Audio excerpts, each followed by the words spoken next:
Mon frère, ma sœur, ce n'est pas l'expérience qui éclaire la parole de Dieu. C'est la parole de Dieu qui filtre l'expérience. Considérez le Christ comme un moyen et non plus un but. Il est plus ton alpha et oméga. De cette façon, Christ devient la base. Il devient le tremplin pour atteindre quelque chose. Siméon pouvait dire, mes yeux ont vu le Sauveur, maintenant je peux mourir. En prière, Seigneur, tu es tout pour moi. En agir, il n'est qu'un moyen d'atteindre des choses supérieures, des choses plus séduisantes pour toi, des choses plus importantes pour toi. Pasteur, ne devrions-nous pas désirer un mariage, un voyage, une promotion? La Bible ne dit-elle pas demandez afin que votre joie soit parfaite? Tout ce que vous demanderez en mon nom, croyez que vous l'avez reçu? Ce n'est pas ce que je dis. Je vais essayer de le dire correctement. Jésus a tout en son sein. Donc, tu demandes, et j'insiste, tu demandes. Alors, tu me diras pourquoi tu demandes? Parce que Dieu n'est pas un dictateur. Parce que même Dieu pouvait se tenir devant un aveugle et lui demander, que veux-tu que je fasse pour toi? C'est ton jamais. Peut-être que tu veux un voyage, peut-être que tu veux juste que les gens te fassent plus de dons. Dieu ne s'impose pas, Dieu respecte l'autonomie qu'il t'a donnée. Et il te demande, qu'est-ce que tu veux que je fasse pour toi? C'est pour cela que même en ayant tout en Jésus, il nous encourage à demander, comme ça notre joie sera parfaite. Quand tu demandes, tout va bien, parce que tu reconnais que Jésus a tout. Quand tu demandes, tu reconnais que Jésus qui est en toi et à qui tu appartiens a tout. Maintenant, si tu considères que Jésus a tout, que Jésus qui vient en toi, il a tout ce qu'il te faut, pourquoi vas-tu arracher des choses au diable? Pourquoi en recevant Jésus en toi, tu vas à la conquête des choses qu'il n'aurait pas? Donc tu prends Jésus, tu te dis, ok, tu es là, as-tu X, Y chose? Non, alors poursuivons, c'est lui qui les a, le diable. Et par ailleurs, il me les avait volés.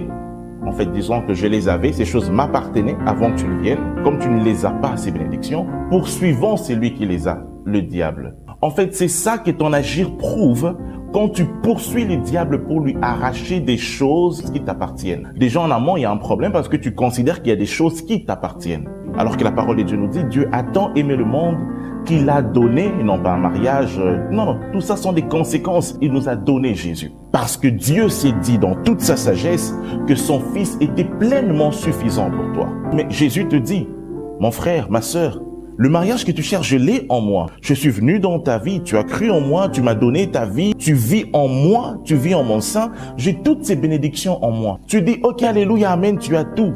Mais dans ton agir, tu dis, Seigneur, il y a des choses que tu n'as pas.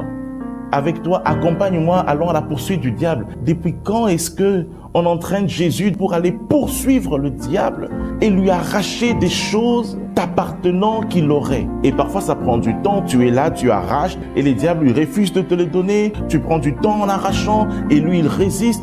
Mon frère, ma sœur, peux-tu arrêter avec ces jeux de main avec Satan? C'est ça que certaines vies de prière prouvent.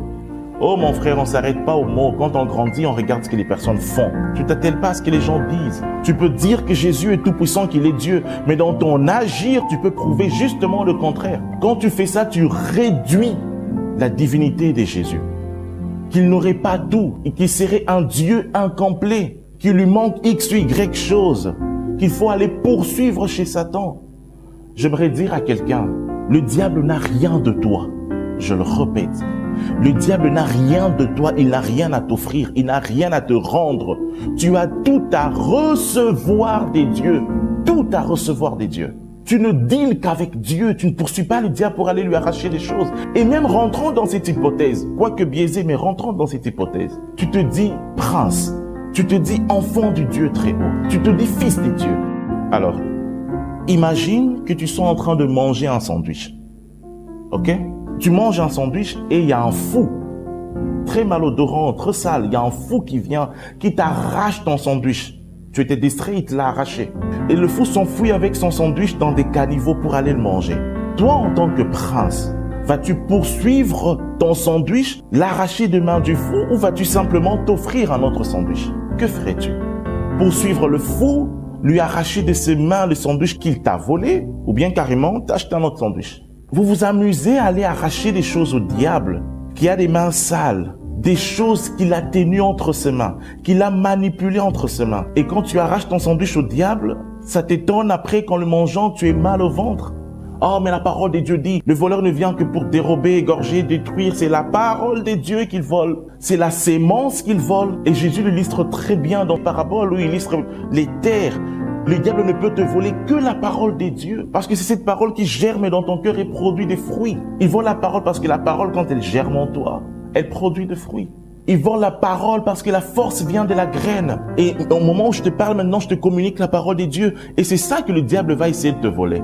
Le diable viendra te dire, non, ce n'est pas le cas. Non, ne le crois pas. Non, l'évangile a des limites. Mon frère, ma sœur, j'aimerais te dire, même si le diable en personne venait te parler de lui-même, le diable, si la Bible ne l'approuve pas, tu n'y crois pas. Notre orthodoxie, c'est en quoi nous croyons, et notre orthopraxie, comment nous pratiquons cette foi, doit être strictement alignée sur la parole de Dieu. Même pas un pas à côté. C'est la parole de Dieu qui est la norme. C'est la parole de Dieu qui nous permet de savoir ce qui est vrai ou faux concernant Dieu, concernant le diable, concernant l'homme, concernant le monde. Notre source de révélation, c'est la parole de Dieu et elle est complète. La parole de Dieu dit, si même un ange ramenait un autre évangile, qu'il soit anathème, notre seule bénédiction, c'est Jésus.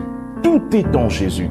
Toutes les autres bénédictions sont des conséquences. Et les combats spirituels est réel dans le sens où, étant donné que nous sommes encore sur terre, vous savez, nous n'avons pas encore la pleine manifestation de qui nous sommes en Jésus. Voilà pourquoi tu es saint, mais il t'arrive encore tous les jours de pécher.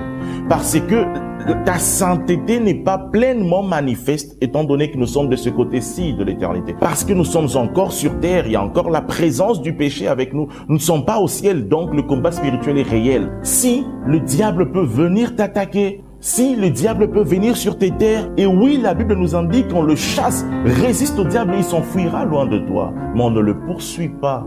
Le combat spirituel est strictement défensif. Tu peux pas te réveiller un bon matin parce que tu as la puissance de Dieu, tu dis, ok, je vais à l'attaque. Non, nous sommes totalement dépendants des dieux. Le combat spirituel est défensif. Voilà pourquoi la seule arme offensive que tu as, mon frère, ma sœur, c'est la parole des dieux, l'épée de l'esprit. Tu ne peux pas faire autre chose que ce que la parole te demande de faire. Tu ne peux pas concevoir autre chose que ce que la parole t'indique. Tu peux chasser le diable sur tes terres, sur tes affaires. Et quand il s'en va, il n'emporte rien de ce qui appartient, non pas à toi, mais à Dieu. Ton mariage, ton voyage, ta santé sont en Jésus. Nous avons ces bénédictions qui découlent de Jésus. Notre seule bénédiction. Le combat spirituel nous apprend par exemple sur le diable qu'il rôde tout autour de nous. Il cherche qui dévorer. C'est lui qui rôde autour de nous. Le combat spirituel nous présente encore la chose suivante. C'est que le diable, quand il vient contre nous, il nous faut résister et il s'enfuira loin de nous. D'aucune manière nous poursuivons le diable. Et selon vous, quand le diable vous vole comme ça, il s'en va loin de vous? Mais la parole de Dieu dit qu'il rôde. Comment ça? Ce qu'il fait, il te vole et puis il s'en va loin. Parce que pour poursuivre quelqu'un, il faut déjà qu'il soit loin. Donc ça veut dire qu'il vous a volé, il vous a laissé tranquille. Il s'est enfoui avec votre bénédiction, votre mariage, votre santé, votre maternité. Il s'est enfoui avec et il vous a laissé tranquille. Et vous vous rendez compte que vous l'avez plus. Les diables en ce moment-là, ils ne rôdent plus autour de vous. Et vous poursuivez le diable, mais malheureusement. Et c'est ce qui me fait mal. Vous le poursuivez avec Jésus pour aller le récupérer, parce que maintenant il est loin. Et certains font pire que ça. Ils prient en disant, j'entre dans le camp du diable, j'arrache ceci, j'arrache cela. Comment connais-tu la route, mon frère? Comment sais-tu comment on arrive là-bas? Comment sais-tu où ces camps se trouvent? Où as-tu vu? As-tu un GPS pour ça? En fait, tout est dans ta vie chrétienne. Notre seule richesse, c'est Jésus. Et le diable ne peut pas voler Jésus. Nous ne possédons que Jésus et Jésus nous possède nous. Voilà pourquoi quand ta seule richesse, c'est Jésus, les autres bénédictions ne sont que des conséquences d'avoir Jésus. Nous n'avons rien en nous. Il n'y a rien auprès du diable. Tout est en Jésus. Jésus-Christ est pleinement suffisant. Nous ne partons pas avec Jésus à la conquête de ce que lui, Jésus, n'a pas. Vous ne prenez pas Jésus au sérieux. Jésus est Dieu et il s'auto-suffit. L'œuvre christique de sa vie, sa mort et sa résurrection est une œuvre complète, mon frère, ma sœur. Complète. Tout est accompli. Et quand, vu que nous sommes encore sur terre, il y a une manifestation que tu ne vis pas, tu chasses le diable de tes terres. Sauf aussi, évidemment, si c'est la souveraineté de Dieu. En tant qu'enfants de Dieu, nous sommes soumis à la souveraineté de Dieu. Ce n'est pas tout ce que nous désirons avoir que nous aurons. Si tu as encore du mal à accepter la souveraineté de Dieu, pose-toi la question. Es-tu enfant de Dieu? Qui des apôtres a arraché des choses par la prière? Nous avons à premièrement recevoir ce que nous avons déjà en Jésus. Et nous avons tout en Jésus.